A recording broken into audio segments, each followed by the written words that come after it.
എല്ലാ കൂട്ടുകാർക്കും SSC GD പരീക്ഷയ്ക്ക് വേണ്ടിയിട്ടുള്ള GK റാപ്പിഡ് സീരീസിലേക്ക് സ്വാഗതം. അപ്പോൾ ഇത് നമ്മുടെ രണ്ടാമത്തെ വീഡിയോ ആണ്. നമ്മൾ 100 ചോദ്യങ്ങൾ കഴിഞ്ഞ വീഡിയോയിൽ ഡിസ്കസ് ചെയ്തിട്ടുണ്ടായിരുന്നു. അപ്പോൾ നമുക്ക് അടുത്ത ഒരു പാർട്ടിലേക്ക് പോകാം. ചോദ്യം: ദൈവത്തിൻ്റെ സ്വന്തം നാട് എന്നറിയപ്പെടുന്ന രാജ്യം ഏത് എന്നാണ് ചോദ്യം. ശരിയായിട്ടുള്ള ഉത്തരം ന്യൂസിലാൻഡാണ്. ദൈവത്തിൻ്റെ സ്വന്തം നാട് എന്നറിയപ്പെടുന്ന രാജ്യം ന്യൂസിലാൻഡാണ്. അടുത്ത ചോദ്യം: ആദ്യമായി പ്രകാശത്തിൻ്റെ വേഗം കണക്കാക്കിയ ശാസ്ത്രജ്ഞൻ ആര് എന്നാണ് ചോദ്യം. ശരിയായിട്ടുള്ള ഉത്തരം റോമർ. ആദ്യമായി പ്രകാശത്തിൻ്റെ വേഗം കണക്കാക്കിയ ശാസ്ത്രജ്ഞൻ റോമറാണ്. തപാൽ സ്റ്റാമ്പിൽ പ്രത്യക്ഷപ്പെട്ട ആദ്യ വ്യക്തി, ലോകത്തിൽ ആദ്യമായിട്ട് തപാൽ സ്റ്റാമ്പിൽ പ്രത്യക്ഷപ്പെട്ട ആദ്യ വ്യക്തി വിക്ടോറിയ രാജ്ഞിയാണ്. വിക്ടോറിയ രാജ്ഞി. ലോകത്തിലെ ഏറ്റവും പഴക്കമുള്ള ദേശീയ പതാക ഏത് രാജ്യത്തിൻ്റേത് ആണ് എന്നാണ് അടുത്ത ചോദ്യം. ശരിയായിട്ടുള്ള ഉത്തരം ഡെൻമാർക്കാണ്. ഡെൻമാർക്കിൻ്റെ പതാകയാണ് ലോകത്തിലെ ഏറ്റവും പഴക്കമുള്ള പതാക എന്നറിയപ്പെടുന്നത്. ബാങ്കേഴ്സ് ബാങ്ക് അല്ലെങ്കിൽ ബാങ്കുകളുടെ ബാങ്ക് എന്നറിയപ്പെടുന്ന ബാങ്ക് ഏത് എന്നാണ് ചോദ്യം. ശരിയായിട്ടുള്ള ഉത്തരം റിസർവ് ബാങ്ക്. ബാങ്കുകളുടെ ബാങ്ക് എന്നറിയപ്പെടുന്ന ബാങ്ക് റിസർവ് ബാങ്കാണ്. ഇന്ത്യയിൽ ആദ്യമായി പഞ്ചായത്ത് രാജ് സംവിധാനം നടപ്പിലാക്കിയ സംസ്ഥാനം രാജസ്ഥാൻ. ഇന്ത്യയിൽ ആദ്യമായി പഞ്ചായത്ത് രാജ് സംവിധാനം നടപ്പിലാക്കിയ സംസ്ഥാനം രാജസ്ഥാനാണ്. അടുത്ത ചോദ്യം: ഒളിവർ ട്വിസ്റ്റ് എന്ന കൃതി ആരുടേതാണ്? ഒളിവർ ട്വിസ്റ്റ് എന്ന കൃതി എഴുതിയത് ചാൾസ് ഡിക്കൻസ്. ഒളിവർ ട്വിസ്റ്റ് എന്ന കൃതി എഴുതിയ വ്യക്തി ചാൾസ് ഡിക്കൻസ് ആണ്. ലക്ഷദ്വീപ് സമൂഹത്തിലെ ഏറ്റവും വലിയ ദ്വീപ് ഏത് എന്നാണ് ചോദ്യം. ശരിയായിട്ടുള്ള ഉത്തരം ആന്ത്രോത്ത് ദ്വീപാണ്. ലക്ഷദ്വീപ് സമൂഹത്തിലെ ഏറ്റവും വലിയ ദ്വീപ് ആന്ത്രോത്ത് ദ്വീപാണ്. അടുത്ത ചോദ്യം: ഇന്ത്യയിലെ ഏക സജീവ അഗ്നിപർവ്വതം ഏത് എന്നാണ് ചോദ്യം. ഇന്ത്യയിൽ ആകെ കൂടെ ഒരു സജീവ അഗ്നിപർവ്വതം മാത്രമാണ് നിലവിലുള്ളത്.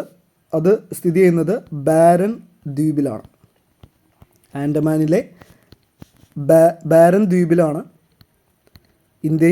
ഇന്ത്യയിലുള്ള ഏക സജീവ അഗ്നിപർവ്വതം സ്ഥിതി ചെയ്യുന്നത്. അടുത്ത ചോദ്യം: ബ്രിട്ടീഷ് പാർലമെൻറ്റ് അംഗമായ ആദ്യ ഇന്ത്യക്കാരൻ. ബ്രിട്ടീഷ് പാർലമെൻറ്റ് അംഗമായ ആദ്യ ഇന്ത്യക്കാരൻ ദാദാഭായ് നവറോജി. ദാദാഭായ് നവറോജിയാണ് ബ്രിട്ടീഷ് പാർലമെൻറ്റ് അംഗമായ ആദ്യ ഇന്ത്യക്കാരൻ. തടാകങ്ങളുടെ നഗരം എന്നറിയപ്പെടുന്ന രാജസ്ഥാനിലെ പട്ടണം ഏത് എന്നാണ് അടുത്ത ചോദ്യം. ശരിയായിട്ടുള്ള ഉത്തരം ഉദയ്പൂർ. തടാകങ്ങളുടെ നഗരം എന്നറിയപ്പെടുന്ന രാജസ്ഥാനിലെ പട്ടണം ഉദയ്പൂരാണ്. മാർബിളിൻ്റെ നാട് എന്നറിയപ്പെടുന്ന രാജ്യം ഏത്? മാർബിളിൻ്റെ നാട് എന്നറിയപ്പെടുന്ന രാജ്യം ഇറ്റലിയാണ്. അടുത്ത ചോദ്യം: മാഗ്സസെ അവാർഡ്, ഭാരതരത്നം എന്നിവ രണ്ടും നേടിയ ആദ്യത്തെ വ്യക്തി. ശരിയായിട്ടുള്ള ഉത്തരം മദർ തെരേസ. മാഗ്സസെ അവാർഡ് കൂടാതെ ഇന്ത്യയിലെ ഏറ്റവും വലിയ ഒരു വ്യക്തിക്ക് ലഭിക്കുന്ന ഏറ്റവും വലിയ പുരസ്കാരമായ ഭാരതരത്നം ഇവ രണ്ടും നേടിയ ആദ്യ വ്യക്തി മദർ തെരേസയാണ്. അടുത്ത ചോദ്യം: ജ്ഞാനപീഠ പുരസ്കാരം നേടിയ ആദ്യത്തെ വനിത ആര്? ശരിയായിട്ടുള്ള ഉത്തരം ആശാ പൂർണ ദേവി. ആശാ പൂർണ ദേവിയാണ് ജ്ഞാനപീഠ പുരസ്കാരം നേടിയ ആദ്യ വനിത. ജ്ഞാനപീഠ പുരസ്കാരം നേടിയ ആദ്യത്തെ വ്യക്തി മലയാളിയായിട്ടുള്ള ജി ശങ്കരക്കുറുപ്പാണ്. ആദ്യ വനിത ആശാ പൂർണ ദേവിയാണ്. ഇത് രണ്ടും SSCയുടെ സ്ഥിരം ചോദ്യങ്ങളിലൊന്നാണ്. ഇന്ത്യൻ റെയിൽവേയുടെ ആപ്തവാക്യം എന്ത് എന്നാണ് അടുത്ത ചോദ്യം. ശരിയായിട്ടുള്ള ഉത്തരം രാഷ്ട്രത്തിൻ്റെ ജീവരേഖ. രാഷ്ട്രത്തിൻ്റെ ജീവരേഖ എന്നാണ് ഇന്ത്യൻ റെയിൽവേയുടെ ആപ്തവാക്യം. അല്ലെങ്കിൽ ഇംഗ്ലീഷിൽ പറയുകയാണെങ്കിൽ life line of nation. Life line of nation. രാഷ്ട്രത്തിൻ്റെ ജീവരേഖ എന്നാണ് ഇന്ത്യൻ റെയിൽവേയുടെ മോട്ടോ അല്ലെങ്കിൽ ആപ്തവാക്യം എന്ന് പറയുന്നത്. അടുത്ത ചോദ്യം: ഇന്ത്യൻ റെയിൽവേയുടെ ഭാഗ്യമുദ്ര ഏത് എന്നാണ് ചോദ്യം. ശരിയായിട്ടുള്ള ഉത്തരം ബോലു എന്ന് പറയുന്ന ഒരു ആനക്കുട്ടിയുടെ എംബ്ലമാണ് ഇന്ത്യൻ റെയിൽവേയുടെ ഭാഗ്യമുദ്ര. സിമ്പൽ എന്ന് പറയുന്നത് ബോലു എന്ന് പറയുന്ന ഒരു ആനക്കുട്ടിയാണ്. അടുത്ത ചോദ്യം: ലോകത്ത് ആദ്യമായി പ്രധാനമന്ത്രി പദത്തിലെത്തിയ വനിത ആര് എന്നാണ് ചോദ്യം. ഈ ഒരു ചോദ്യം നമ്മൾ കഴിഞ്ഞ വീഡിയോയിൽ ജസ്റ്റ് ഒന്ന് പറഞ്ഞു പോയിട്ടുണ്ടായിരുന്നു. ഉത്തരം സിരിമാവോ ഭണ്ഡാര നായകയാണ്. സിരിമാവോ ഭണ്ഡാര നായകെ. ശ്രീലങ്കയുടെ പ്രധാനമന്ത്രിയായിരുന്ന സിരിമാവോ ഭണ്ഡാര നായകയാണ് ലോകത്തിലെ ആദ്യത്തെ വനിതാ പ്രധാനമന്ത്രി. അടുത്ത ചോദ്യം, നീല വിപ്ലവം ഏത് മേഖലയുമായി ബന്ധപ്പെട്ടതാണ്? ഉത്തരം മത്സ്യകൃഷിയുമായി ബന്ധപ്പെട്ടതാണ് നീല വിപ്ലവം എന്ന് പറയുന്നത്. ഇതേപോലെയുള്ള ചോദ്യങ്ങൾ സ്ഥിരമായിട്ട് SSC ചോദിക്കാറുണ്ട്.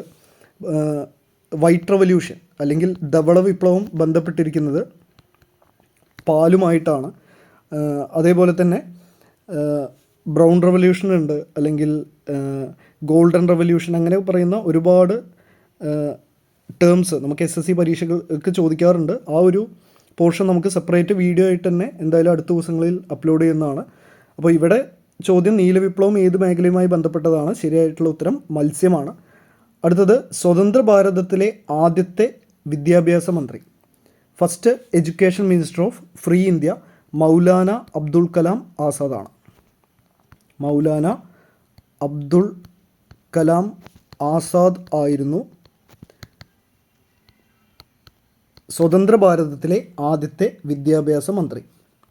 അടുത്ത ചോദ്യം, ഇന്ത്യയുടെ പഴക്കൂട എന്നറിയപ്പെടുന്ന സംസ്ഥാനം ഏത് എന്നാണ് ചോദ്യം. ശരിയായിട്ടുള്ള ഉത്തരം ഹിമാചൽ പ്രദേശ്. ഇന്ത്യയുടെ പഴക്കൂട എന്നറിയപ്പെടുന്ന സംസ്ഥാനം ഹിമാചൽ പ്രദേശാണ്. ഇന്ത്യയിലെ ആദ്യത്തെ അറ്റോമിക് പവർ സ്റ്റേഷൻ. ഉത്തരം താരാപൂരാണ്. മഹാരാഷ്ട്രയിലെ താരാപൂരിലാണ് ഇന്ത്യയിലെ ആദ്യത്തെ അറ്റോമിക് പവർ സ്റ്റേഷൻ. അതായത് ആണവ ഊർജം ഉപയോഗിച്ചിട്ട് വൈദ്യുതി ഉണ്ടാക്കുന്ന ആദ്യത്തെ കൊമേഴ്ഷ്യൽ പവർ സ്റ്റേഷൻ നിലവിൽ വരുന്നത് മഹാരാഷ്ട്രയിലെ താരാപൂരിലാണ്. ഇന്ത്യയിലെ ആദ്യത്തെ അറ്റോമിക് റിയാക്ടർ, ഇത് ശ്രദ്ധിക്കുക, ആദ്യത്തെ അറ്റോമിക് റിയാക്ടർ എന്ന് പറയുന്നത് നിലവിൽ വരുന്നത് ട്രോംബെയിലാണ്. ട്രോംബെ. ആ റിയാക്ടറിൻ്റെ പേര് അപ്സര എന്നാണ്. അപ്പോൾ ഇതൊരു റിസർച്ച് ആവശ്യത്തിന് വേണ്ടിയിട്ടുള്ള ഒരു റിയാക്ടറായിരുന്നു. അപ്പോൾ അത് ചോദ്യം ശ്രദ്ധിച്ചിട്ട് വേണം എഴുതാൻ. ആദ്യത്തെ കൊമേഴ്ഷ്യൽ അറ്റോമിക് പവർ സ്റ്റേഷൻ എന്ന് പറയുന്നത് താരാപൂരിലാണ്. ആദ്യത്തെ റിയാക്ടർ, ന്യൂക്ലിയർ റിയാക്ടർ ഇന്ത്യയിൽ സ്ഥാപിക്കുന്നത് ട്രോംബെയിലാണ്. അതിൻ്റെ പേര് അപ്സര എന്നായിരുന്നു. അപ്പോൾ ഇത് രണ്ടും SSCക്ക് സ്ഥിരമായി ചോദിക്കാറുള്ളതാണ്. ചോദ്യങ്ങൾ തമ്മിൽ മാറിപ്പോകരുത്. അടുത്തത്, ഉപ്പിന് നികുതി ചുമത്തിയ ആദ്യ രാജ്യം ഏത് എന്നാണ് ചോദ്യം. ശരിയായിട്ടുള്ള ഉത്തരം ചൈന. ഉപ്പിന് നികുതി ചുമത്തിയ ആദ്യ രാജ്യം ഏത്? ഉത്തരം ചൈനയാണ്. ഗംഗയും യമുനയും സംഗമിക്കുന്ന സ്ഥലം ഏത് എന്നാണ് അടുത്ത ചോദ്യം. ശരിയായിട്ടുള്ള ഉത്തരം അലഹബാദാണ്. അലഹബാദാണ് ഗംഗയും യമുനയും സംഗമിക്കുന്ന സ്ഥലം. അലഹബാദ് ഇപ്പോൾ അറിയപ്പെടുന്നത് പ്രയാഗ് രാജ് എന്നാണ്. അലഹബാദിൻ്റെ പുതിയ പേര് പ്രയാഗ് രാജാണ്. ഇത് കറണ്ട് അഫയേഴ്സിൽ ചോദിക്കാൻ സാധ്യതയുള്ള ചോദ്യമാണ്. അപ്പോൾ അലഹബാദ് അല്ലെങ്കിൽ പ്രയാഗ് രാജ്, ഈ രണ്ട് ഓപ്ഷനിൽ ഏതെങ്കിലും ഉണ്ടെങ്കിൽ അത് ഉത്തരമായിട്ട് എഴുതുക. അവിടെ വെച്ചിട്ടാണ് ഗംഗയും യമുനയും സംഗമിക്കുന്ന സ്ഥലം. അലഹബാദ് അല്ലെങ്കിൽ പ്രയാഗ് രാജ് സ്ഥിതി ചെയ്യുന്ന സംസ്ഥാനം UP ആണ്. ഉത്തർപ്രദേശിലാണ് അലഹബാദ് അല്ലെങ്കിൽ പ്രയാഗ് രാജ് എന്നറിയപ്പെടുന്ന സ്ഥലം സ്ഥിതി ചെയ്യുന്നത്. അടുത്ത ചോദ്യം, രാഷ്ട്രീയ ഏകതാ ദിവസ് ആരുടെ ജന്മദിനത്തിലാണ് ആചരിക്കുന്നത്? ഉത്തരം സർദാർ വല്ലഭായ് പട്ടേൽ. ഇന്ത്യയുടെ ആദ്യത്തെ ആഭ്യന്തരമന്ത്രി അല്ലെങ്കിൽ ഇന്ത്യയുടെ ആദ്യത്തെ ഉപപ്രധാനമന്ത്രി ആയിരുന്ന സർദാർ വല്ലഭായ് പട്ടേലിൻ്റെ ജന്മദിനത്തിലാണ് രാഷ്ട്രീയ ഏകതാ ദിവസ് ആചരിക്കുന്നത്. ഇദ്ദേഹത്തിൻ്റെ പ്രതിമയാണ് ലോകത്തിലെ ഏറ്റവും വലിയ പ്രതിമ. ആ പ്രതിമ അറിയപ്പെടുന്നത് സ്റ്റാച്യു ഓഫ് യൂണിറ്റി എന്നാണ്. സ്റ്റാച്യു ഓഫ് യൂണിറ്റി എന്നറിയപ്പെടുന്നത് സർദാർ വല്ലഭായ് പട്ടേലിൻ്റെ പ്രതിമയാണ്. ഇദ്ദേഹത്തിൻ്റെ ജന്മദിനമാണ് നമ്മൾ രാഷ്ട്രീയ ഏകതാ ദിവസമായിട്ട് ആചരിക്കുന്നത്. അടുത്ത ചോദ്യം, പ്രാചീന കാലത്ത് രത്നാകര എന്നറിയപ്പെട്ടിരുന്ന സമുദ്രം ഏത് എന്നാണ് ചോദ്യം. ശരിയായിട്ടുള്ള ഉത്തരം ഇന്ത്യൻ മഹാസമുദ്രം. ഇന്ത്യൻ മഹാസമുദ്രത്തിൻ്റെ പ്രാചീന കാലത്തെ പേരായിരുന്നു രത്നാകര. അടുത്ത ചോദ്യം, ഭരണഘടനയുടെ എത്രാം പട്ടികയിലാണ് അംഗീകരിച്ച അല്ലെങ്കിൽ ഇന്ത്യൻ ഭരണഘടന അംഗീകരിച്ച ഭാഷകളെക്കുറിച്ച് പറയുന്നത് എന്നാണ് ചോദ്യം. ശരിയായിട്ടുള്ള ഉത്തരം 8ാം പട്ടിക. ഈ ചോദ്യം നമ്മൾ കഴിഞ്ഞ വീഡിയോയിൽ പറഞ്ഞിട്ടുണ്ടായിരുന്നു. എത്ര ഭാഷകളാണ് ഇന്ത്യൻ ഭരണഘടന ഔദ്യോഗികമായി അംഗീകരിച്ചത് എന്നായിരുന്നു ആ ഒരു വീഡിയോയിൽ നമ്മൾ ഡിസ്കസ് ചെയ്ത ചോദ്യം. അന്നത്തെ ഉത്തരം എന്തായിരുന്നു? 22 ഈ 22 ഭാഷകളെ പറ്റി പറയുന്ന ഇന്ത്യൻ ഭരണഘടനയിലെ പട്ടിക എന്ന് പറയുന്നത് 8ാമത്തെ പട്ടികയാണ്. അടുത്ത ചോദ്യം, ചന്ദ്രൻ്റെ ഉപരിതലത്തിൽ വ്യാപകമായി കാണപ്പെടുന്ന ലോഹം ഏത് എന്നാണ് ചോദ്യം. ശരിയായിട്ടുള്ള ഉത്തരം ടൈറ്റാനിയം. ചന്ദ്രൻ്റെ ഉപരിതലത്തിൽ വ്യാപകമായി കാണപ്പെടുന്ന ലോഹം ടൈറ്റാനിയമാണ്. ദിൻ ഇലാഹി എന്ന മതത്തിൻ്റെ കർത്താവ് ആര് എന്നാണ് ചോദ്യം. ഉത്തരം അക്ബർ ചക്രവർത്തി. അക്ബർ ചക്രവർത്തി സ്ഥാപിച്ച മതമാണ് ദിൻ ഇലാഹി എന്ന് പറയുന്ന മതം. ഇത് SSCയുടെ മറ്റൊരു ഫേവറേറ്റ് ചോദ്യമാണ്. പല പരീക്ഷകളിലും ആവർത്തിച്ച് ചോദിച്ചിട്ടുള്ളൊരു ചോദ്യമാണ് ദിൻ ഇലാഹി എന്ന മതത്തിൻ്റെ കർത്താവ് ആര് എന്ന ചോദ്യം. ശരിയായിട്ടുള്ള ഉത്തരം അക്ബർ ചക്രവർത്തിയാണ്. ഇൻ്റർനെറ്റിൻ്റെ പിതാവ് എന്നറിയപ്പെടുന്ന വ്യക്തി വിൻഡ് സർഫാണ്. വിൻഡ് സർഫാണ് ഇൻ്റർനെറ്റിൻ്റെ പിതാവ് എന്നറിയപ്പെടുന്ന വ്യക്തി. ഏറ്റവും കൂടുതൽ പ്രാദേശിക ഭാഷകൾ ഉള്ള സംസ്ഥാനം ഏത്? ഇന്ത്യയിലെ ഏറ്റവും കൂടുതൽ പ്രാദേശിക ഭാഷകളുള്ള സംസ്ഥാനം അരുണാചൽ പ്രദേശാണ്. ഇന്ത്യയിൽ ഏറ്റവും കൂടുതൽ പ്രാദേശിക ഭാഷകളുള്ള സംസ്ഥാനം അരുണാചൽ പ്രദേശാണ്. അടുത്ത ചോദ്യം, ഇന്ത്യയിലെ പക്ഷി മനുഷ്യൻ എന്നറിയപ്പെടുന്നത് ആരാണ് എന്നാണ് അടുത്ത ചോദ്യം. ഉത്തരം ഡോക്ടർ സലീം അലി. ഇന്ത്യയിലെ പക്ഷി മനുഷ്യൻ എന്നറിയപ്പെടുന്നത് ആരാണ്? ഉത്തരം ഡോക്ടർ സലീം അലി. പക്ഷികളെ പറ്റിയിട്ടുള്ള പഠനത്തിൻ്റെ പേര് അതുകൂടെ നമുക്കൊന്ന് പറഞ്ഞു പോകാം. പക്ഷികളെ പറ്റിയിട്ടുള്ള പഠനത്തിൻ്റെ പേരാണ് ഓർണിത്തോളജി. പക്ഷികളെ പറ്റിയിട്ടുള്ള പഠനത്തിൻ്റെ പേര് ഓർണിത്തോളജിയാണ്. ഇന്ത്യയിലെ പക്ഷി നിരീക്ഷണത്തിൻ്റെ അല്ലെങ്കിൽ ഫാദർ ഓഫ് ഇന്ത്യൻ ഓർണിത്തോളജി എന്നറിയപ്പെടുന്നത് A.O. ഹ്യൂം ആണ്. ഇന്ത്യൻ നാഷണൽ കോൺഗ്രസ് അല്ലെങ്കിൽ INC സ്ഥാപിച്ച വ്യക്തിയാണ്, അല്ലെങ്കിൽ INCയുടെ ആദ്യത്തെ സെക്രട്ടറി ആയിരുന്നു A.O. ഹ്യൂം. ഇദ്ദേഹമാണ് ഫാദർ ഓഫ് ഇന്ത്യൻ ഓർണിത്തോളജി. ഇന്ത്യയിലെ പക്ഷി മനുഷ്യൻ എന്നറിയപ്പെടുന്ന വ്യക്തി ഡോക്ടർ സലീം അലിയാണ്. ആകാശവാണി എന്ന പേര് ഇന്ത്യൻ റേഡിയോ പ്രക്ഷേപണത്തിന് നൽകിയ വ്യക്തി ആര് എന്നാണ് അടുത്ത ചോദ്യം. ശരിയായിട്ടുള്ള ഉത്തരം രവീന്ദ്രനാഥ ടാഗോർ. രവീന്ദ്രനാഥ ടാഗോറാണ് ആകാശവാണി എന്ന പേര് ഇന്ത്യൻ റേഡിയോ പ്രക്ഷേപണത്തിന് നൽകിയത്. അടുത്ത ചോദ്യം, ബാർകോഡിൻ്റെ ഉപജ്ഞാതാവ് ആരാണ്? ബാർകോഡിൻ്റെ ഉപജ്ഞാതാവ് നോർമൽ ജോസഫ് വുഡ്ലാൻഡ് ആണ്. നോർമൽ ജോസഫ് വുഡ്ലാൻഡ് ആണ് ബാർകോഡിൻ്റെ ഉപജ്ഞാതാവ്. അടുത്ത ചോദ്യം, അന്റാർട്ടിക്കയിലെ ഇന്ത്യയുടെ ആദ്യത്തെ പര്യവേക്ഷണ കേന്ദ്രം ദക്ഷിണ ഗംഗോത്രിയാണ്. ദക്ഷിണ ഗംഗോത്രി. അന്റാർട്ടിക്കയിൽ എല്ലാ രാജ്യങ്ങൾക്കും പര്യവേക്ഷണ കേന്ദ്രങ്ങളുണ്ട്. ഇതിൽ ഇന്ത്യ ആദ്യമായിട്ട് സ്ഥാപിക്കുന്നത് ദക്ഷിണ ഗംഗോത്രി എന്ന് പറയുന്ന ഒരു പര്യവേക്ഷണ കേന്ദ്രമാണ്, ഒരു റിസർച്ച് സ്റ്റേഷനാണ്. അപ്പോൾ ഈ ഒരു ദക്ഷിണ ഗംഗോത്രിയിലാണ് ഇന്ത്യ ആദ്യമായിട്ട് ഇന്ത്യക്ക് പുറത്ത് ഒരു പോസ്റ്റ് ഓഫീസ് ആരംഭിക്കുന്നത്. ഈ ദക്ഷിണ ഗംഗോത്രി റിസർച്ച് സ്റ്റേഷനിലാണ് ആദ്യത്തെ പോസ്റ്റ് ഓഫീസ് ഇന്ത്യക്ക് പുറത്ത് ആദ്യമായിട്ട് നിലവിൽ വരുന്നത്. ഇത് SSCയുടെ വേറൊരു ചോദ്യമാണ്. അപ്പോൾ ഈ ഒരു 2 പോയിൻ്റ് ഒന്ന് ഓർത്ത് വയ്ക്കുക. അടുത്ത ചോദ്യം, ആര്യ സമാജം സ്ഥാപിച്ചത് ആരാണ് എന്നാണ് അടുത്ത ചോദ്യം. ഉത്തരം സ്വാമി ദയാനന്ദ സരസ്വതി. സ്വാമി ദയാനന്ദ സരസ്വതിയാണ് ആര്യ സമാജം എന്ന് പറയുന്ന സംഘടന സ്ഥാപിച്ചത്. അടുത്ത ചോദ്യം, ഭാരതരത്നം ലഭിച്ച ആദ്യ വ്യക്തി. ഭാരതരത്നം ആദ്യമായിട്ട് സ്വീകരിക്കുന്നത് C. രാജഗോപാലാചാര്യയാണ്.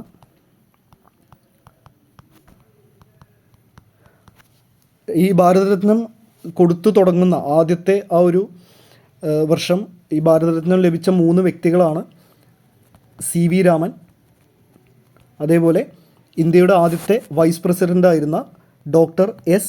രാധാകൃഷ്ണൻ. ഇവർക്ക് 3 പേർക്കുമാണ് ആദ്യമായിട്ട് ഭാരതരത്ന ലഭിക്കുന്നത്.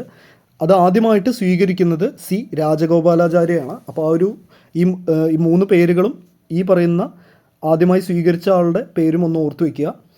അടുത്ത ചോദ്യം, ഏറ്റവും കൂടുതൽ ലോക്സഭാ സീറ്റുള്ള സംസ്ഥാനം ഏത് എന്നാണ് ചോദ്യം. ശരിയായിട്ടുള്ള ഉത്തരം ഉത്തർപ്രദേശ്. ഇന്ത്യയിലെ ഏറ്റവും കൂടുതൽ ലോക്സഭ സീറ്റുകൾ ഉള്ള സംസ്ഥാനമാണ് ഉത്തർപ്രദേശ്. അടുത്ത ചോദ്യം, ഇന്ത്യയിലെ ഏറ്റവും വലിയ സംസ്ഥാനം? ഉത്തരം രാജസ്ഥാനാണ്. ഇന്ത്യയിലെ ഏറ്റവും വലിയ സംസ്ഥാനം രാജസ്ഥാനാണ്. ലോകത്ത് ആദ്യമായി എഴുതപ്പെട്ട ഭരണഘടന സ്വീകരിച്ച രാജ്യം ഏത് എന്നാണ് ചോദ്യം. ശരിയായിട്ടുള്ള ഉത്തരം അമേരിക്ക. ലോകത്തിലെ ആദ്യമായി എഴുതപ്പെട്ട ഭരണഘടന, രണ്ട് തരത്തിലാണ് ഭരണഘടനകൾ ഉള്ളത്. ഒന്ന് എഴുതപ്പെട്ടതും റിട്ടൺ കോൺസ്റ്റിറ്റ്യൂഷനും, ഒന്ന് അൺറിട്ടൺ കോൺസ്റ്റിറ്റ്യൂഷനും. ഇതിൽ ആദ്യമായിട്ട് എഴുതപ്പെട്ട ഭരണഘടന നിലവിൽ വരുന്നത് അമേരിക്കയാണ്. ലോകത്തിലെ ഏറ്റവും ചെറിയ എഴുതപ്പെട്ട ഭരണഘടനയുള്ളതും അമേരിക്ക തന്നെയാണ്. അപ്പോൾ ആ ഒരു പോയിൻ്റ് വളരെ ഇമ്പോർട്ടൻ്റ് ആണ്, സ്ഥിരമായിട്ടുള്ളൊരു SSCയുടെ ചോദ്യമാണ്.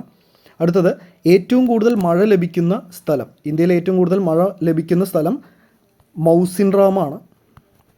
മൗസിൻറാം സ്ഥിതി ചെയ്യുന്നത് മേഘാലയയിലാണ്. ലോകത്തിലെ ഏറ്റവും കൂടുതൽ മഴ ലഭിക്കുന്ന സ്ഥലം മൗസിൻറാമാണ്. മൗസിൻറാം സ്ഥിതി ചെയ്യുന്നത് മേഘാലയയിലാണ്. അപ്പോൾ മൗസിൻറാം, അതേപോലെ ചിറാപുഞ്ചി, ഈ പേരുകളൊക്കെ നമ്മൾ കേട്ടിട്ടുണ്ടാവും. ഇത് തൊട്ടടുത്തുള്ള മേഘാലയയിലെ തൊട്ടടുത്തുള്ള സ്ഥലങ്ങൾ തന്നെയാണ് ഈ മൗസിൻറാമും ചിറാപുഞ്ചിയും. അപ്പോൾ ഇതിലേതെങ്കിലും ഒരു ഓപ്ഷനാണ് വരാറ്, മൗസിൻറാം അല്ലെങ്കിൽ ചിറാപുഞ്ചിയാണ് വരാറ്. അപ്പോൾ അത് രണ്ടും ഒന്ന് നോട്ട് ചെയ്ത് വയ്ക്കുക. അടുത്ത ചോദ്യം, സൈബർ നിയമങ്ങൾ നടപ്പിലാക്കിയ ആദ്യ ഏഷ്യൻ രാജ്യം ഏത് എന്നാണ് ചോദ്യം. ശരിയായിട്ടുള്ള ഉത്തരം സിംഗപ്പൂരാണ്. ലോകത്തിൽ ആദ്യമായിട്ട് സൈബർ നിയമങ്ങൾ, അതായത് ഈ ഇൻ്റർനെറ്റുമായി ബന്ധപ്പെട്ട നിയമങ്ങൾ ആദ്യമായിട്ട് നടപ്പിലാക്കുന്നത് സിംഗപ്പൂരാണ്. ഡൽഹി ഇന്ത്യയുടെ തലസ്ഥാനമായ വർഷം ഏത് എന്നാണ് ചോദ്യം. ശരിയായിട്ടുള്ള ഉത്തരം 1911. 1911 ഡൽഹി ഇന്ത്യയുടെ തലസ്ഥാനമാകുന്നത്. അടുത്ത ചോദ്യം, ഇന്ത്യയിലെ ആദ്യത്തെ ദേശീയ ഉദ്യാനം ഏത് എന്നാണ് അടുത്ത ചോദ്യം. ഉത്തരം ജിം കോർബറ്റ് ദേശീയ ഉദ്യാനം. ജിം കോർബറ്റ് ദേശീയോദ്യാനമാണ് ഇന്ത്യയിലെ ആദ്യത്തെ ദേശീയ ഉദ്യാനം. ഏറ്റവും കൂടുതൽ രാജ്യങ്ങളിലൂടെ ഒഴുകുന്ന നദി ഏത് എന്നാണ് ചോദ്യം. ഉത്തരം ഡാന്യൂബ് നദി. ഏറ്റവും കൂടുതൽ രാജ്യങ്ങളിലൂടെ ഒഴുകുന്ന നദി ഡാന്യൂബ് നദിയാണ്. ഇന്ത്യയിലെ ആദ്യത്തെ ഇൻ്റർനെറ്റ് പത്രം ഫിനാൻഷ്യൽ എക്സ്പ്രസ്. ഇന്ത്യയിലെ ആദ്യത്തെ പത്രം, അല്ലെങ്കിൽ ഇന്ത്യയിലെ ഏറ്റവും പഴക്കമുള്ള പത്രം, ഇതൊക്കെ കഴിഞ്ഞ വീഡിയോയിൽ നമ്മൾ ഡിസ്കസ് ചെയ്തിട്ടുണ്ടായിരുന്നു. ഇത് ഇന്ത്യയിലെ ആദ്യത്തെ ഇൻ്റർനെറ്റ് പത്രമാണ്. ഉത്തരം ഫിനാൻഷ്യൽ എക്സ്പ്രസ് ആണ്. അടുത്ത ചോദ്യം, മഹൽനോബിസ് മോഡൽ എന്നറിയപ്പെട്ടിരുന്നത് എത്രാമത്തെ പഞ്ചവത്സര പദ്ധതിയാണ് എന്നാണ് അടുത്ത ചോദ്യം. ശരിയായിട്ടുള്ള ഉത്തരം രണ്ടാമത്തെ പഞ്ചവത്സര പദ്ധതി അറിയപ്പെട്ടിരുന്ന പേരാണ് മഹൽനോബിസ് മോഡൽ എന്നത്. ഒന്നാം പഞ്ചവത്സര പദ്ധതി അറിയപ്പെട്ടിരുന്നത് ഹെറോൾഡ് ഡോമർ മോഡൽ എന്നാണ്. ഒന്നാം പഞ്ചവത്സര പദ്ധതി അറിയപ്പെട്ടിരുന്നത് ഹറോൾഡ് ഡോമർ മോഡൽ എന്നാണ്. രണ്ടാം പഞ്ചവത്സര പദ്ധതി അറിയപ്പെട്ടിരുന്ന പേര് മഹൽനോബിസ് മോഡൽ എന്നായിരുന്നു. അടുത്ത ചോദ്യം, മഗധയുടെ തലസ്ഥാനമായ പാടലീപുത്രം എന്ന സ്ഥലം ഇപ്പോൾ ഏത് പേരിൽ അറിയപ്പെടുന്നു എന്നാണ് ചോദ്യം. ശരിയായിട്ടുള്ള ഉത്തരം പാറ്റ്ന. മഗധയുടെ തലസ്ഥാനമായ പാടലീപുത്രം ഇപ്പോൾ ഏത് പേരിൽ അറിയപ്പെടുന്നു? ശരിയായിട്ടുള്ള ഉത്തരം പാറ്റ്നയാണ്. അടുത്ത ചോദ്യം, ഇന്ത്യൻ നാണയത്തിൽ പ്രത്യക്ഷപ്പെട്ട ആദ്യ വിദേശിയായിരുന്നു ലൂയി ബ്രെയിൻ. ഇന്ത്യൻ നാണയത്തിൽ പ്രത്യക്ഷപ്പെട്ട ആദ്യ വിദേശി ലൂയി ബ്രെയിൻ ആയിരുന്നു. അടുത്ത ചോദ്യം, ഏഷ്യയിലെ ഏറ്റവും പഴക്കമുള്ള പത്രം ഏതാണ് എന്നാണ് അടുത്ത ചോദ്യം. ശരിയായിട്ടുള്ള ഉത്തരം ബോംബെ സമാചാർ. ഇത് നമ്മൾ കഴിഞ്ഞ വീഡിയോയിൽ ഡിസ്കസ് ചെയ്തതാണ്. ഇന്ത്യയിലെ ഏറ്റവും പഴക്കമുള്ള പത്രം ബോംബെ സമാചാറാണ്. ഇത് തന്നെയാണ് ഏഷ്യയിലെ ഏറ്റവും പഴക്കമുള്ള പത്രം. ഇന്ത്യയിലെ ആദ്യത്തെ പത്രത്തിൻ്റെ പേര് നമ്മൾ കഴിഞ്ഞ വീഡിയോയിൽ ഡിസ്കസ് ചെയ്തിട്ടുണ്ടായിരുന്നു. ബംഗാൾ ഗസറ്റ് എന്നാണ് ഇന്ത്യയിലെ ആദ്യത്തെ പത്രത്തിൻ്റെ പേര്. പക്ഷേ ഏറ്റവും പഴക്കമുള്ള പത്രം, അതായത് ആദ്യം തുടങ്ങി ഇപ്പോഴും പ്രവർത്തനം തുടരുന്ന പത്രമാണ് ഏറ്റവും പഴക്കമുള്ള പത്രം. അത് ബോംബെ സമാചാറാണ്. അടുത്ത ചോദ്യം, ഭൂമധ്യരേഖ കടന്നു പോകുന്ന ഏക ഏഷ്യൻ രാജ്യം ഇന്തോനേഷ്യയാണ്. ഭൂമധ്യരേഖ കടന്നു പോകുന്ന ഏക ഏഷ്യൻ രാജ്യം ഇന്തോനേഷ്യയാണ്. ഏറ്റവും ദൈർഘ്യമേറിയ ദേശീയ ഗാനമുള്ള രാജ്യം ഗ്രീസ്. ഏറ്റവും ദൈർഘ്യമേറിയ ദേശീയ ഗാനം ഉള്ള രാജ്യം ഏത് എന്നാണ് ചോദ്യം. ഗ്രീസാണ് ശരിയായിട്ടുള്ള ഉത്തരം. അതിൻ്റെ കൂട്ടത്തിൽ നമുക്ക് ഇന്ത്യയുടെ ദേശീയ ഗാനം ആലപിക്കാൻ എടുക്കുന്ന സമയം കൂടെ ഒന്ന് പറഞ്ഞു പോകാം. ഇന്ത്യൻ ദേശീയ ഗാനം ആലപിക്കാൻ എടുക്കേണ്ട സമയം 52 സെക്കൻഡാണ്. ഇത് വേറൊരു SSCയുടെ ചോദ്യമാണ്. ഇന്ത്യൻ ദേശീയ ഗാനം ആലപിക്കാൻ എടുക്കുന്ന സമയം 52 സെക്കൻഡ്. ഏറ്റവും ദൈർഘ്യമേറിയ ദേശീയ ഗാനമുള്ള രാജ്യം ഗ്രീസാണ്. അടുത്ത ചോദ്യം, മധ്യപ്രദേശിൻ്റെ ജീവരേഖ എന്നറിയപ്പെടുന്ന നദി ഏത് എന്നാണ് ചോദ്യം. ശരിയായിട്ടുള്ള ഉത്തരം നർമ്മദ. മധ്യപ്രദേശിൻ്റെ ജീവരേഖ എന്നറിയപ്പെടുന്ന നദി നർമ്മദയാണ്. അടുത്ത ചോദ്യം, കൃത്രിമമായി നിർമ്മിച്ച ആദ്യത്തെ മൂലകം ഏത് എന്നാണ് ചോദ്യം. ശരിയായിട്ടുള്ള ഉത്തരം ടെക്നീഷ്യൻ. കൃത്രിമമായി നിർമ്മിച്ച ആദ്യത്തെ മൂലകം ഏത് എന്നാണ് ചോദ്യം. ഉത്തരം ടെക്നീഷ്യമാണ്. അടുത്ത ചോദ്യം, കാസിരംഗ നാഷണൽ പാർക്ക് പ്രധാനമായും സംരക്ഷിക്കപ്പെടുന്ന മൃഗം ഏത് എന്നാണ് ചോദ്യം. കാസിരംഗ നാഷണൽ പാർക്കിൽ പ്രധാനമായും സംരക്ഷിക്കപ്പെടുന്ന മൃഗം കാണ്ടാമൃഗമാണ്. ഒറ്റക്കൊമ്പൻ കാണ്ടാമൃഗത്തെയാണ് കാസിരംഗ നാഷണൽ പാർക്കിൽ പ്രധാനമായും സംരക്ഷിക്കപ്പെടുന്നത്. ഇത് SSCയുടെ വേറൊരു സ്ഥിരമായി ചോദിക്കാറുള്ളൊരു ചോദ്യമാണ്. 3 ഹൃദയം ഉള്ള ഒരു ജീവി ഏത് എന്നാണ് ചോദ്യം. ഉത്തരം നീരാളിയാണ്. അടുത്ത ചോദ്യം, പുരാതന ശില്പകലയ്ക്ക് പ്രശസ്തമായ ഖജുരാഹോ ക്ഷേത്രങ്ങൾ ഏത് സംസ്ഥാനത്തിലാണ് എന്നാണ് അടുത്ത ചോദ്യം. ഉത്തരം മധ്യപ്രദേശ്. പുരാതന ശില്പകലയ്ക്ക് പ്രശസ്തമായ ഖജുരാഹോ ക്ഷേത്രങ്ങൾ എവിടെയാണ്? ഉത്തരം മധ്യപ്രദേശാണ്. അടുത്ത ചോദ്യം, സ്വാമി വിവേകാനന്ദൻ്റെ പൂർവാശ്രമത്തിലെ പേര് എന്ത് എന്നാണ് ചോദ്യം. അതായത് സ്വാമി വിവേകാനന്ദൻ്റെ യഥാർത്ഥ പേര്. ഉത്തരം നരേന്ദ്രൻ എന്നായിരുന്നു. സ്വാമി വിവേകാനന്ദൻ്റെ യഥാർത്ഥ പേര് നരേന്ദ്രൻ എന്നായിരുന്നു. അടുത്ത ചോദ്യം, ഇന്ത്യയിലെ റോളിംഗ് പദ്ധതിക്ക് തുടക്കമിട്ട പ്രധാനമന്ത്രി ആര് എന്നാണ് ചോദ്യം. ഉത്തരം മൊറാർജി ദേശായി.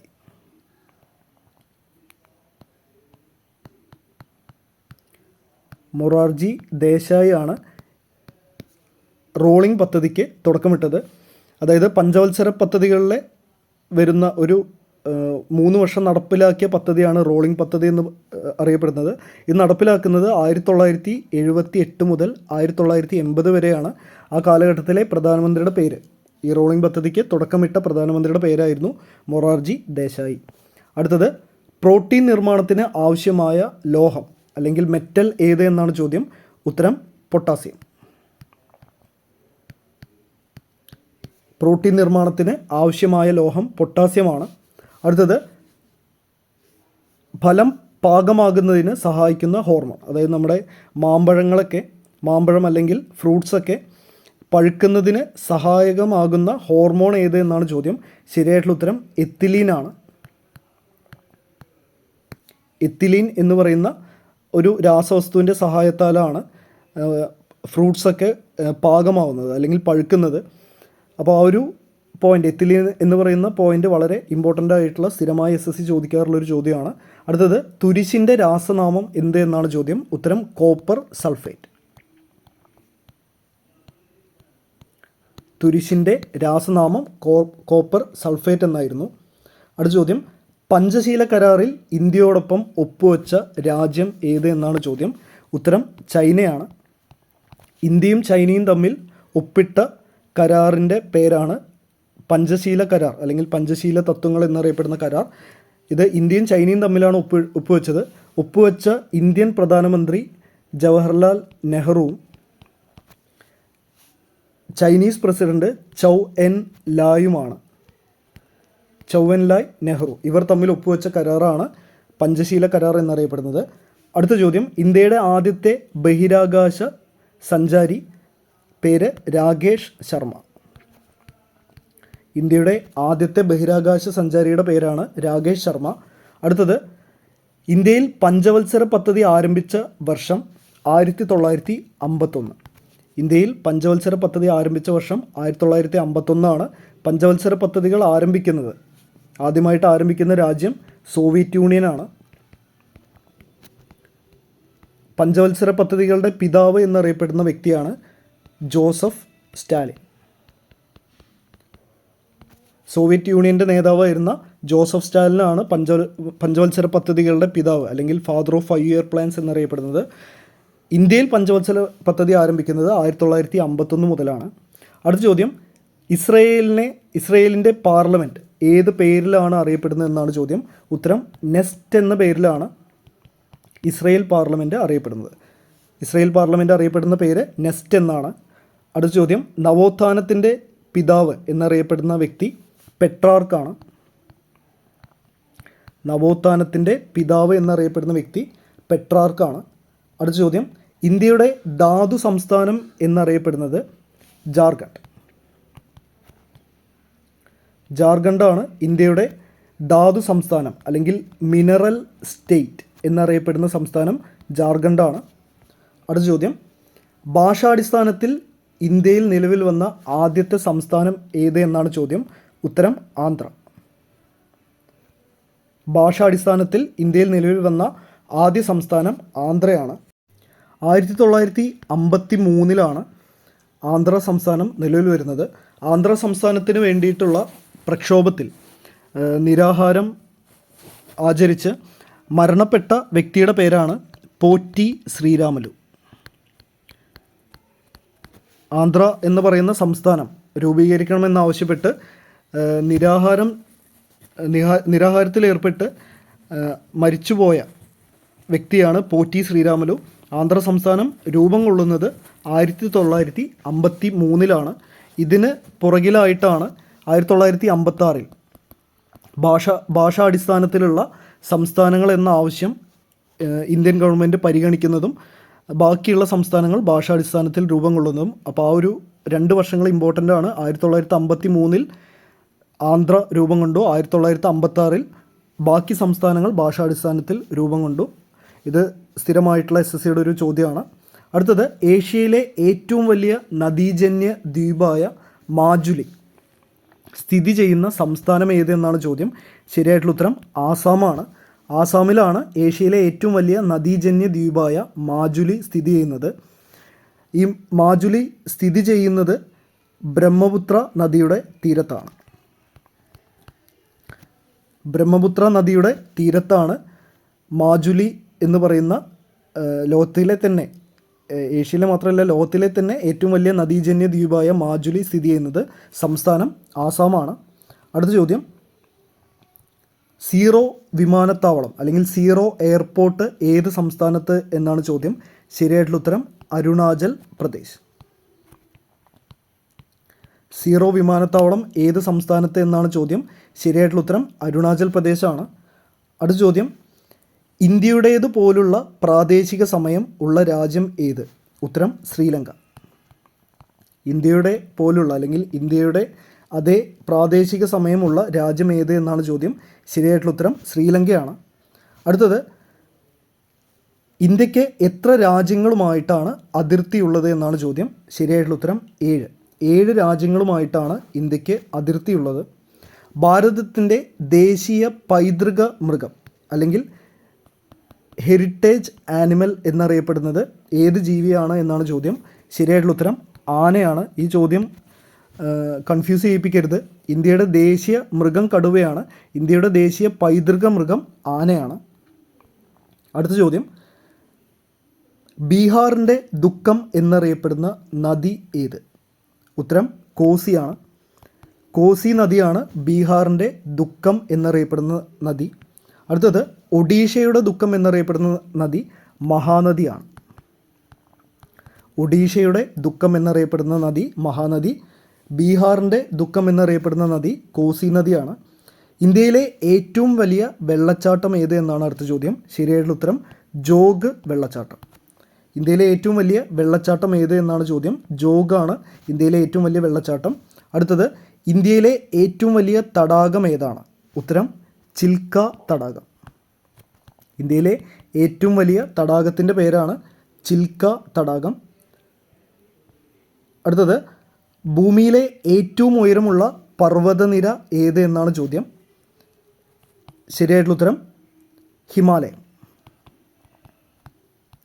ഭൂമിയിലെ ഏറ്റവും ഉയരത്തിലുള്ള കൊടുമുടി എന്നറിയപ്പെടുന്നത് എവറസ്റ്റാണ്. ഈ എവറസ്റ്റ് സ്ഥിതി ചെയ്യുന്നത് ഹിമാലയത്തിലാണ്. അതുകൊണ്ട് ഭൂമിയിലെ ഏറ്റവും ഉയരമുള്ള പർവ്വതനിര ഏത് എന്ന് ചോദിച്ചാൽ ഹിമാലയമാണ് ഉത്തരം.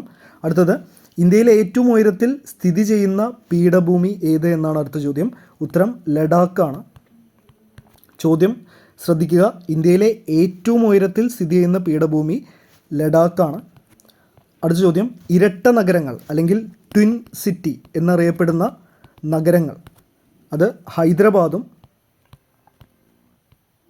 സെക്കന്ദരാബാദുമാണ്. ഹൈദരാബാദും സെക്കന്ദരാബാദുമാണ് ഇന്ത്യയിൽ ട്വിൻ സിറ്റീസ് എന്നറിയപ്പെടുന്നത്.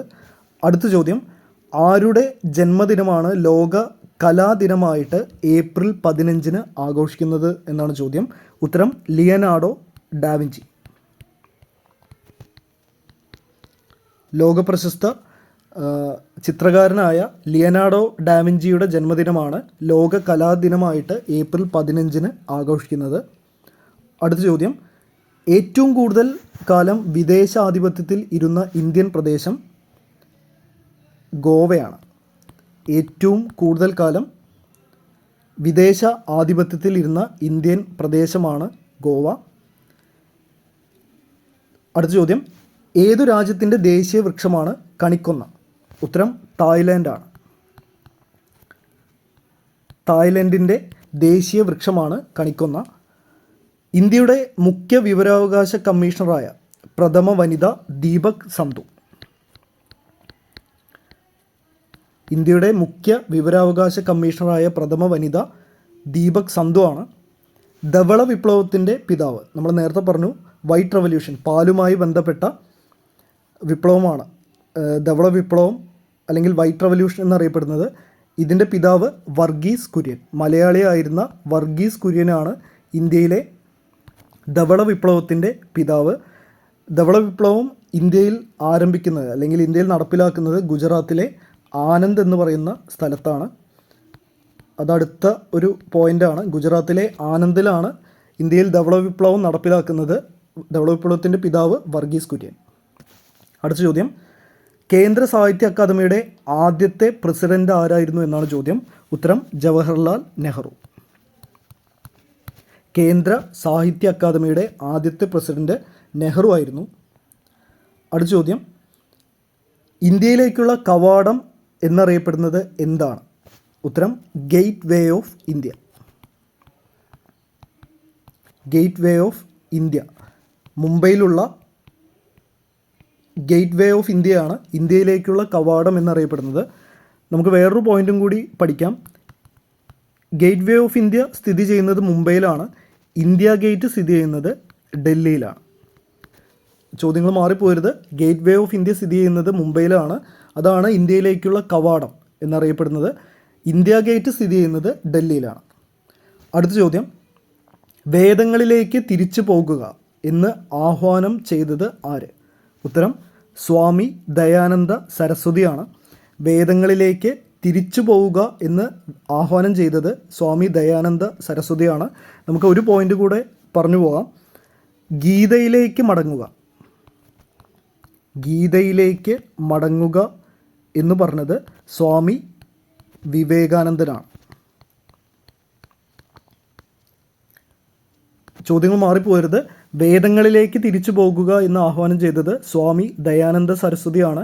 ഗീതയിലേക്ക് മടങ്ങുക എന്ന് ആഹ്വാനം ചെയ്തത് സ്വാമി വിവേകാനന്ദനാണ്. അടുത്ത ചോദ്യം, 3 വട്ടമേശ സമ്മേളനങ്ങളിലും പങ്കെടുത്ത ഏക രാഷ്ട്രീയ നേതാവ് ആര് എന്നാണ് ചോദ്യം. ശരിയായിട്ടുള്ള ഉത്തരം BR അംബേദ്കർ ആണ്. BR അംബേദ്കർ. 3 വട്ടമേശ സമ്മേളനങ്ങളിലും പങ്കെടുത്ത ഏക രാഷ്ട്രീയ നേതാവ് ഡോക്ടർ BR അംബേദ്കർ ആണ്. അപ്പോൾ ഇങ്ങനൊരു ചോദ്യം വന്നു കഴിഞ്ഞാൽ ഏക രാഷ്ട്രീയ നേതാവ് ആരെന്ന് ചോദിച്ചു കഴിഞ്ഞാൽ BR അംബേദ്കർ ആണ്. പക്ഷേ വേറൊരു സ്വാതന്ത്ര്യ സമര സേനാനി കൂടെ 3 വട്ടമേശ സമ്മേളനങ്ങൾ പങ്കെടുത്തിട്ടുണ്ട്. ആ പേര് കൂടെ ഒന്ന് നമുക്ക് പറഞ്ഞു പോകാം. തേജ് ബഹദൂർ സപ്രു ആണ് അടുത്ത വ്യക്തി. ഇദ്ദേഹവും അംബേദ്കറിൻ്റെ ഒപ്പം 3 വട്ടമേശ സമ്മേളനങ്ങളിലും പങ്കെടുത്തിട്ടുണ്ട്. അപ്പോൾ അംബേദ്കർ ഉണ്ടെങ്കിൽ അത് എഴുതുക. ചിലപ്പോൾ താഴെ കൊടുത്തിട്ടുള്ളവയിൽ ആരൊക്കെയാണ് എന്നുള്ളൊരു ചോദ്യം വന്നു കഴിഞ്ഞാൽ ഈ 2 പേരുകളും ഒന്ന് എഴുതാൻ ശ്രദ്ധിക്കുക. അടുത്തത് ഇന്ത്യ എൻ്റെ രാജ്യമാണ് എന്ന് തുടങ്ങുന്ന നമ്മുടെ ദേശീയ പ്രതിജ്ഞ തയ്യാറാക്കിയത് ആര് എന്നാണ് ചോദ്യം. ഉത്തരം വെങ്കിട്ട സുബ്ബറാവു.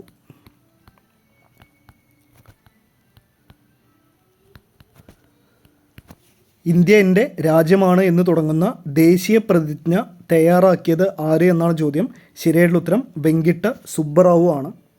അടുത്ത ചോദ്യം, ഏറ്റവും കൂടുതൽ ജനങ്ങളുള്ള ഇന്ത്യൻ സംസ്ഥാനം ഉത്തർപ്രദേശാണ്. ഇന്ത്യയിലെ ഏറ്റവും വലിയ സംസ്ഥാനം രാജസ്ഥാനാണ്. എന്നാൽ ഏറ്റവും കൂടുതൽ ജനങ്ങളുള്ള ഇന്ത്യൻ സംസ്ഥാനം ഉത്തർപ്രദേശാണ്. നമ്മൾ ഈ ഒരു പോയിന്റ് നേരത്തെ പഠിച്ചിട്ടുണ്ടായിരുന്നു. ഇന്ത്യയിലെ ഏറ്റവും കൂടുതൽ ലോകസഭാ മണ്ഡലങ്ങളുള്ള സംസ്ഥാനം ഏത് എന്നുള്ള ചോദ്യം. അതിൻ്റെ ഉത്തരവും ഉത്തർപ്രദേശാണ്. ലോകത്തിലെ ഏറ്റവും വലിയ ഒട്ടകമേള ഏത് എന്നാണ് ചോദ്യം. ഉത്തരം പുഷ്കർ മേളയാണ്. പുഷ്കർ മേള നടക്കുന്നത് ഇന്ത്യയിലെ രാജസ്ഥാനിലാണ്. ലോകത്തിലെ ഏറ്റവും വലിയ ഒട്ടകമേള പുഷ്കർ മേള. അടുത്ത ചോദ്യം, ഇന്ത്യയിലെ ഏറ്റവും വലിയ ജില്ല. ഉത്തരം ഗുജറാത്തിലെ കച്ചാണ് ഇന്ത്യയിലെ ഏറ്റവും വലിയ ജില്ല. ഇന്ത്യയിൽ ആദ്യമായി രാഷ്ട്രപതി ഭരണം ഏർപ്പെടുത്തിയ സംസ്ഥാനം ഏത്? ഉത്തരം പഞ്ചാബാണ്.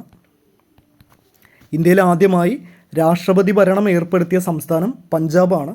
അടുത്ത ചോദ്യം, തക്കാളിയിൽ അടങ്ങിയിരിക്കുന്ന ആസിഡ് ഏത് എന്നാണ് അടുത്ത ചോദ്യം. ഉത്തരം ഓക്സാലിക് ആസിഡ്.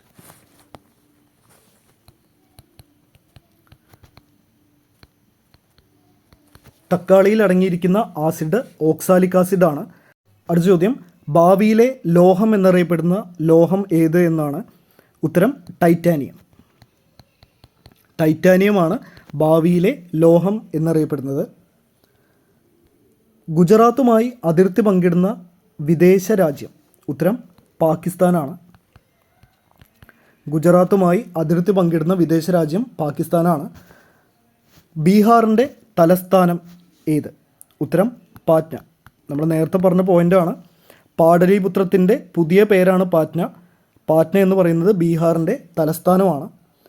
അടുത്ത ചോദ്യം, പഞ്ചശീല തത്വങ്ങൾ ഒപ്പുവെച്ച ഇന്ത്യൻ പ്രധാനമന്ത്രി. അത് നമ്മൾ ഓൾറെഡി കഴിഞ്ഞൊരു ചോദ്യത്തിൽ ഡിസ്കസ് ചെയ്തിട്ടുണ്ടായിരുന്നു. ജവഹർലാൽ നെഹ്റു ആണ് ഇന്ത്യയും ചൈനയും തമ്മിൽ ഒപ്പുവെച്ച പഞ്ചശീല തത്വങ്ങളിൽ ഒപ്പിട്ട ഇന്ത്യൻ പ്രധാനമന്ത്രി.